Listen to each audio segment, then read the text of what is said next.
Seja bem-vindo ao canal. Eu tenho uma palavra de Deus que irá falar ao seu coração. O assunto que irei tratar é um assunto extremamente polêmico, porém preciso, pois existem muitas contradições em algumas explicações que muitos líderes dão, querendo tirar proveito, mas o nosso compromisso é com a palavra, e a palavra de Deus é a verdade que esclarece e que liberta. Irei tratar sobre dízimos e ofertas. Então vamos lá.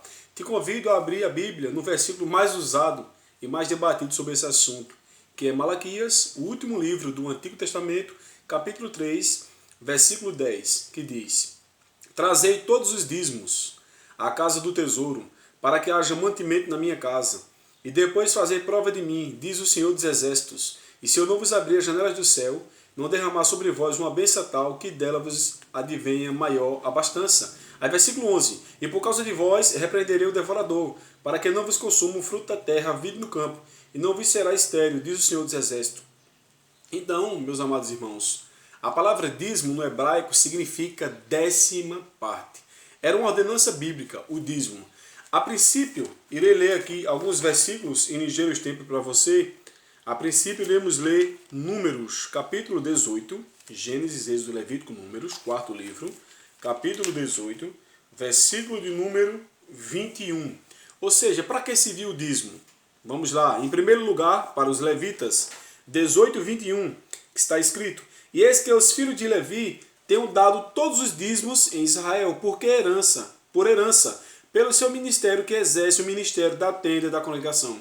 As 12 tribos, cada uma teve a sua herança, menos a tribo de Levi. Então, a própria herança dela seria o Senhor. Então, os dízimos, em primeiro lugar, é para eles. Em segundo lugar, ainda no capítulo 18, versículo 28, para os sacerdotes: Assim também oferecerei ao Senhor uma oferta alçada, de todos os vossos dízimos que receberdes dos filhos de Israel, e deles darei a oferta alçada do Senhor a Arão, o sacerdote. Em primeiro lugar, para os levitas, em segundo lugar, para os sacerdotes. E em terceiro, para as pobres e viúvas. Vamos agora para Deuteronômio, o quinto livro da Bíblia, chamado de Pentateuco também, esses 5 livros, capítulo 14, versículo 28 e 29, que está escrito: Ao fim de 3 anos, tirarás todos os dízimos da tua novidade no mesmo ano, e os recolherás nas tuas portas. Então virá o levita, pois nem tem parte nem herança tem contigo, e o estrangeiro, o órfão e a viúva que estão dentro das tuas portas, e comerão e fartar-se-ão, para que o Senhor teu Deus te abençoe em toda a obra das tuas mãos que fizeres. Ou seja, em primeiro lugar para os levitas, em segundo para os sacerdotes, em terceiro para os pobres e viúvas, os desamparados. Ou seja, o dízimo foi titulado para isso, como já expliquei a princípio. E também em Malaquias nos fala que era para haver manutenção na casa do Senhor, ou seja, para manter a casa de Deus, ajudar ao sacerdote que fica exclusivamente trabalhando na obra do Senhor. Naquela época os levitas, agora existem os pastores, né, e também os padres que recebem, né, um salário para fazer a obra de Deus, mas é um assunto que tem gerado muitas complicações e as pessoas perguntam: é necessário dar o dízimo? Sim, porque é uma ordenança bíblica. Mas se o pastor, se o padre, seja lá quem for fizer mau uso, é um problema dele. Se ele fizer errado, quem vai dar conta das atitudes dele vai ser ele para com Deus. Não somos nós. Fazemos a nossa parte. E Jesus manda alguém dar dízimo, irmão? Manda. Rapaz, me prove na Bíblia. Eu quero que o Senhor me prove. Algumas pessoas me perguntam: Jesus mandando dar o dízimo na Bíblia. Vamos para a Bíblia. Primeiro livro do Novo Testamento, Mateus, capítulo 23, versículo 23. Veja o que está escrito: Ai de vós, escribas e fariseus hipócritas, pois dais o dízimo da hortelã, do endro e do cominho, e desprezais o mais importante da lei, que é o juízo, a misericórdia e a fé. Deveis, olha a palavra de Jesus, porém, fazer essas coisas, ou seja, dar o dízimo, e não omitir aquelas, ou seja, juízo, misericórdia e fé. Então Jesus manda dar o dízimo. Veja que interessante. Dízimo, para você aprender, a 10ª parte do que se ganha. Naquela época tinha dinheiro, mas as pessoas davam em, podemos falar assim, em produtos agrícolas. Mas o interessante é que dízimo é 10ª parte. Então tem algumas denominações que se dizem ser evangélicas, que não são, poderemos classificá-las como satânicas, que estão com o espírito do anticristo, deturpando a palavra do Senhor, dizem uma coisa, mas fazem outra. Cobram o dízimo ao Pai, o dízimo ao Filho e ao dízimo ao Espírito Santo. Onde é que está isso na Bíblia? Me prove. Eu já li a Bíblia várias vezes, em várias versões e traduções. Estou estudando os originais, né? As línguas originais, melhor falando, o hebraico, o grego e o aramaico, e não encontrei o dízimo ao Pai, ao Filho e ao Espírito Santo.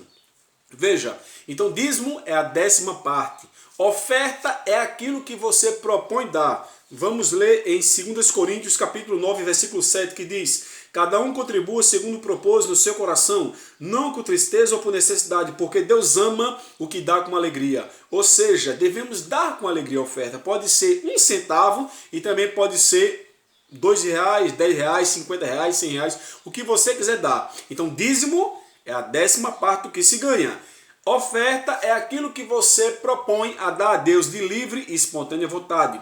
Já um propósito é quando você, como algumas pessoas usam essa linguagem normalmente, eu fiz uma promessa a Deus, eu fiz um voto, ou um propósito, que é a mesma coisa. Se eu alcançar aquilo ali do meu salário, além do dízimo, das ofertas habituais que eu costumo dar, irei dar tanto à obra do Senhor para ajudar nas assistências sociais, os desamparados, enfim. Então dízimo é isso. 10ª parte, estou sendo repetitivo para você memorizar e aprender. Oferta é o que você dá de coração, não podemos estipular valor. E propósito é você para com Deus. Agora, se você faz parte da comunidade e todos ali estão reunidos no seu propósito, para querer fazer esse voto a Deus é outra coisa. Mas tem líderes que querem estipular propósito, estipular ofertas, quando a Bíblia não manda fazer esse tipo de coisa. Amém? Então que Deus te ajude, que Deus te abençoe. Foi uma palavra de esclarecimento. Lembrando que o dízimo significa 10ª parte do que você ganha. Oferta, relembrando, é aquilo que você dá de livre e espontânea vontade. Propósito é aquilo que você faz algo entre você e Deus, você decide fazer aquilo ali, também por livre e espontânea vontade. Ou em consonância com a comunidade cristã que você faz parte. E a princípio foi para os levitas, conforme lemos, depois para os sacerdotes, pobres e viúvas. Mas observamos que hoje existe a manutenção da casa de Deus. Os sacerdotes, podemos dizer assim, estão galgando, ganhando o seu salário, uma contribuição, uma ajuda para os seus custos, para ter as suas necessidades básicas supridas. Agora, onde é que ficam os órfãos e as viúvas? Os desamparados. Vejamos e sabemos que existem igrejas, denominações que são compromissadas com a palavra, que ajudam, tem os programas de assistência social, mas tem muitos líderes que são corruptos, estão precisando tomar vergonha na cara, estão usando o dinheiro dos fiéis para o seu propósito próprio, posso falar assim, seu bel prazer, para comprar carro, para comprar casa, comer comidas boas em restaurantes, pizzaria, ostentar. E não estão nem aí para a membresia. A membresia às vezes está passando fome. E ele não move uma palha para ajudar, porque só está pensando nele. Isso é hipocrisia, está indo contra a palavra. Então o dízimo é isso. É para ajudar a casa do Senhor, a obra, e também para ajudar os órfãos e as viúvas. E eu pergunto a você, pastor, a você, líder, está tirando seu salário, não está? Ah, está muito bom, glória a Deus, né? Aleluia. E cadê a membresia da tua igreja? Cadê os órfãos? Cadê as viúvas? Cadê os desamparados? Cadê os pobres? O que você tem feito? Ou você só dá cesta básica no Natal? Quando as pessoas estão passando fome. Será que a pessoa só passa fome no Natal? Pare com isso, rapaz. Reveja teus conceitos e cumpra o que diz a palavra do Senhor. E vejamos que Jesus nos orientou, né, em Mateus 23, 23, a dar o dízimo.